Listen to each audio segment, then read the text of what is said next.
This collective committee meeting in order on March 20th, and we'll start with the Environmental Committee. Mr. Schondel. Thank you, Mr. Council President. The Environmental Committee met on March 8th, 2017, and the chair of the Environmental Affairs Advisory Board presented a candidate to fill a vacancy on the board. The letter of interest and resume of Julia Vaccaro are attached and are very impressive. Ms. Vaccaro is an accomplished attorney with great interest in her community of Avon Lake, and I strongly recommend her appointment to the EAB board. Next item. Well, thank you.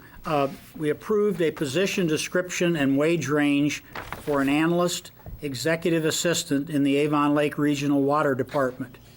Both documents are attached that have been reviewed by the HR Director and the Civil Service Commission, and this is a non-bargain for position. I intend to ask for suspension of council rules and vote on the second reading, which will be April the 10th. So with the second reading, and this was a issue that correct me if I'm wrong here, the board voted on this as well. They passed the Utilities Board. Yes, and I neglected to say that the HR committee voted 2-1 on this issue. Thank you, sir. Next, the Safety Committee, Mr. Koss. Thank you, Mr. Council President. The one item that we have is a new liquor license, which would be located at 33451 Lake Road to Caslon LLC. This is the former Huddle location on Lake Road on the west end of town. The police chief has reviewed this, and he has no objections to this. And therefore, I will ask Mrs. Dopp to have this placed as a motion at next week's meeting, stating that the city does not have any objections to this, to the Division of Liquor Control. Go to the Planning Commission, Mrs. Fenderbosh. We have 4 items before us tonight, and we're going to methodically go through each of them. The first one is the Krebs Road PUD General Development Plan. This took a lot of turns and twists before it came before it came through Planning Commission for the second time to come here.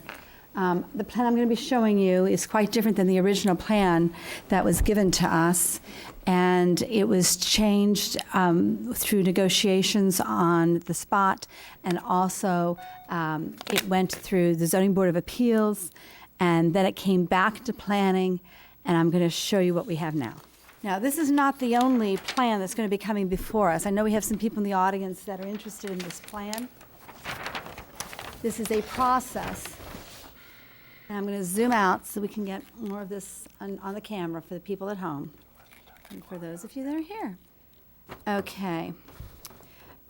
Due to a lack of a table, I know it's fuzzy. I'm going to be zooming in just a second. Just bear with me, okay?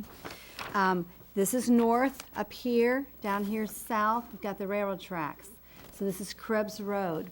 This area is what we formerly know of as the horse farm. And we have a PUD on the west. We have a PUD on the east. And what the task of planning was to do was to look at this entire plan. It's called a general development plan, and to process it through our process. I'm going to start with the southern area, and we're going to be moving north. This area is mostly wetlands all the way through, which was a challenge for the engineers and the developers involved. There's going to be 3 phases. This is going to be the first phase, second phase, third phase. Is that correct, Mr. Reitz? Okay. And these are individual homes. They are not connected. This is a project that's going to have interconnectivity of streets. As you can see, it's coming through another development to have interconnectivity, which is part of our thoroughfare plan within the city of Avon Lake. And the next plan is going to be the improvement plan, where they're going to get into the details of what is underground and heavy details with the retention basins and how the drainage is going to be handled. So right now, you're going to have some symbols where those items are going to be located. There will be a retention pond in this location. There will be a retention pond here. And there's space here in case they need an additional one. Down here, this is called a Block F, and they're not showing any development at this point. The next plan, when it comes back through the process, the improvement plan, you will then be seeing the landscape plans that are here. This is Drees, developers are going to be doing the development, and I'm going to move it north, and as I am moving from going north, you'll see that there is a split. This is still the same general plan, but it's being purchased in two separate sections. It's being developed in two separate sections. As we're going north, this is the one that took a lot of discussion between the different developments. I'm going to start with the west, and I'm going to move east. We have interconnectivity again here with the PUD that's to the west, going to the PUD that's Hunt Club to the east. We also have connectivity from the north, Parkside, as it's going south. One of the things that our fire department told us was that they were able to shave off 4 minutes by doing this interconnectivity so that the homes that are existing in this area, this is a R1 home, the homes that are existing in the area are going to have better response time from our fire department. Now I'm going to work with what we have working here. These are single-family homes. There's 18,600 square foot piece that will go in here. We don't know what the house is going to look like because that's on the improvement plan. Down here, there are what they call 3 estate homes. It's kind of a different topic. We don't normally talk about estate homes. This is to differentiate them from the others in that they're going to be in the middle of wetlands. It's kind of like your own little paradise back there. And they're going to have a driveway and a utility coming in for these 2 properties and then for the one that's in the back here. Now I'm going to move you. We're going to go into this area. These are all single-family homes. Nothing is connected. You're going to have properties across here. There are 4. You're going to have another 4 properties that are here. There's a retention pond. Will it look like that when they're done? I don't know. Because at this phase, we just want a symbol saying there's going to be a retention pond back there. How it is going to be is going to end up how the developers, engineers work with our city engineer to make sure that the drainage is handled. Okay, the next one is going to be Aquamarine Southwest Expansion Improvement Plans. I'm going to read to you what the project is about first, and then I'll show it to you because it'll make more sense, I think, doing it that way. The request came before Planning Commission from Koff Construction for the improvement plan to expand the Aquamarine subdivision to the southwest. Now, if you recall, that's on the border of another community, right? Okay. The improvements include private streets and driveways for this multi-family development. The proposed location is between Miller Road and the Sheffield Lake property line south. Now I'm going to show you his plans. I always like to go universally over the general and then become more specific. So I just want to put you in place of where it is. This is Miller. I'm going to have to pull out here. Okay. And then we'll dive into it. This is Miller Road. You have Walker Road. There's Lake Road, and of course all this is developed with the golf courses and all. And we're talking about this little section right here, and here you have Sheffield Lake, okay? These are apartments. Multifamily means apartment. So these are apartments, and you can see that there's a lot of landscaping throughout. And part of their traffic calming, they have they don't have a straight right-of-way coming in, okay? And you can see that there's areas for guests to park also. And there's a pond, and the pond is not just for beauty, but it's also part of their stormwater retention area. And of course, there's a golf course behind them, which is all being renovated. What's in white already exists, and now I'm going to show you the details of the buildings. I think you'll find them to be quite lovely. He took this particular design, which is a little bit different for Avon Lake, from the designs that he's using up at the islands, up at Catawba. And they're a little bit more up to date. I'm just going to back out just a little bit so you can see the whole thing. Quite attractive, aren't they? And yes, you'll see that there are balconies out here for the people to enjoy the outdoors. This is the end. So now you're looking at it from the end of the building.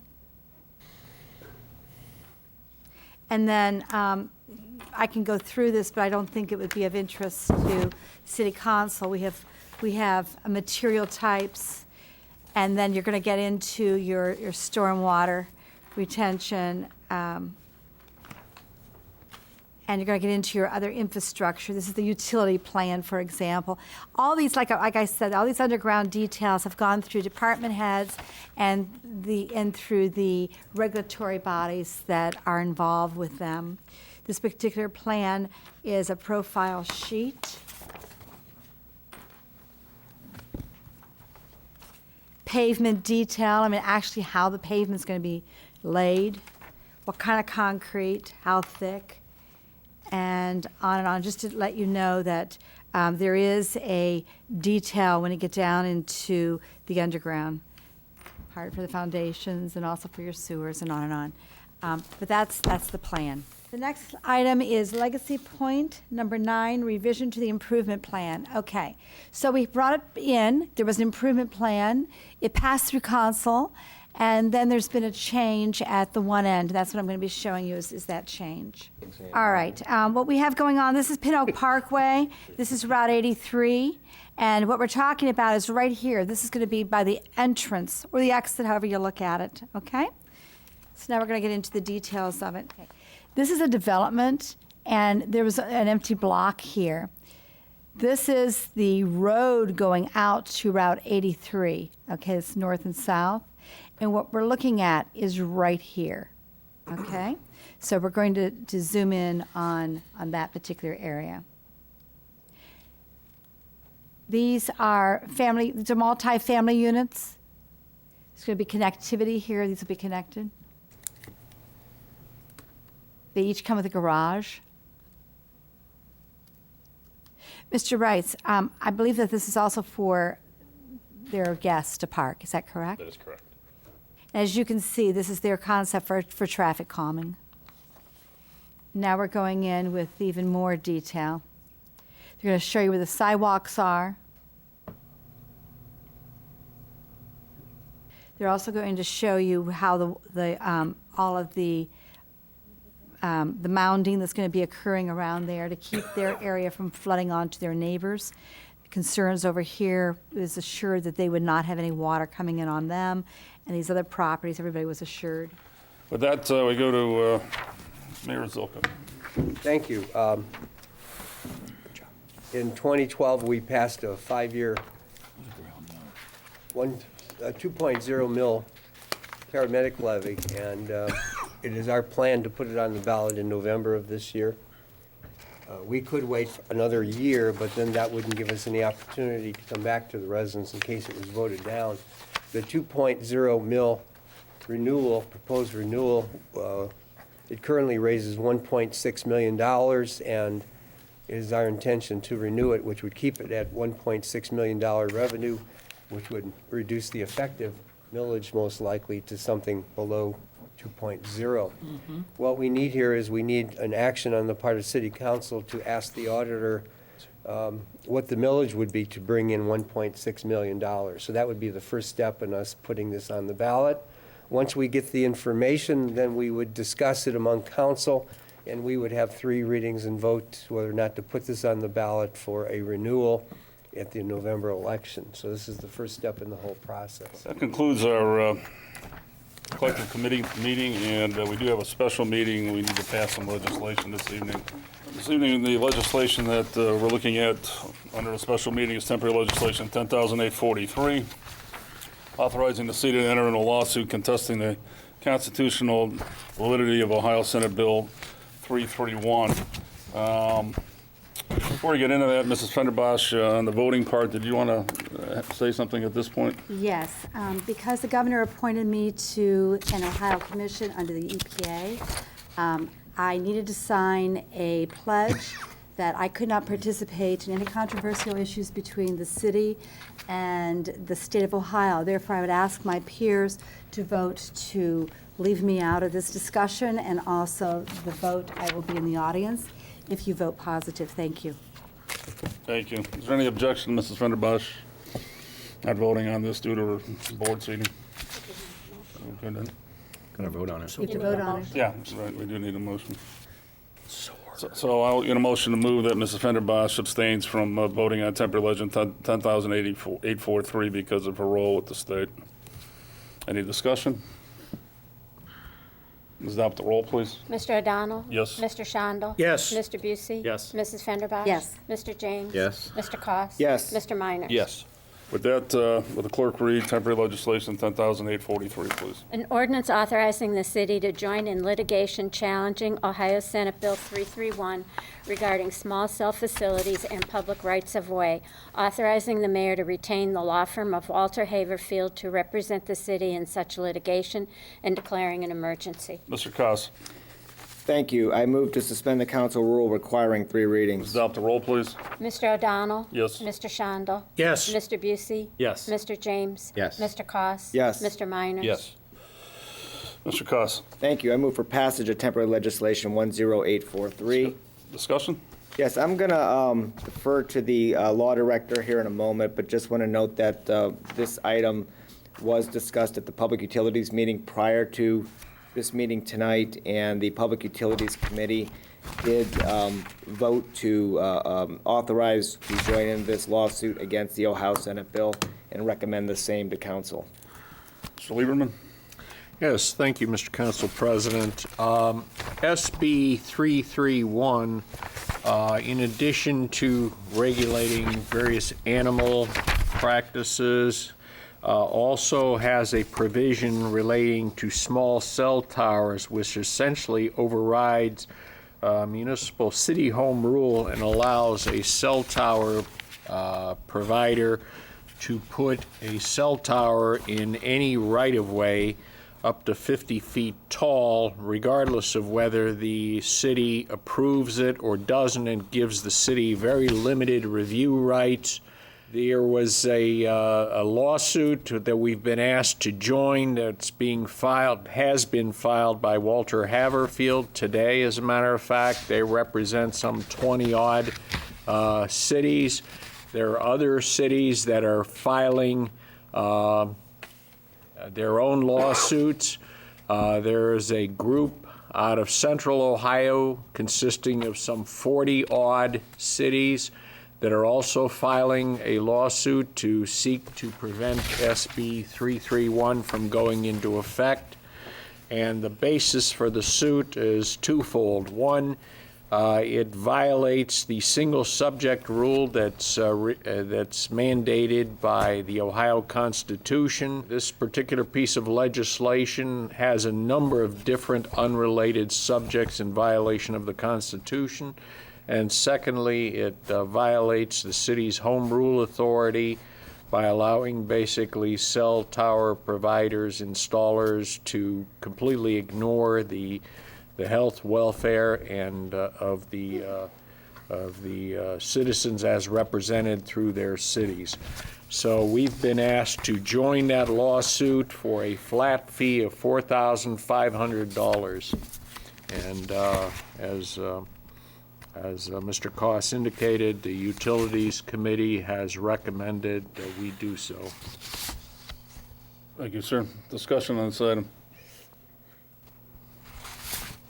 Ms. Adopt the roll, please. Mr. O'Donnell? Yes. Mr. Shondell? Yes. Mr. Busey? Yes. Mr. James? Yes. Mr. Koss. Yes. Mr. Minor? Yes. That concludes the legislation portion. Thank you for coming down. Thank you for viewing.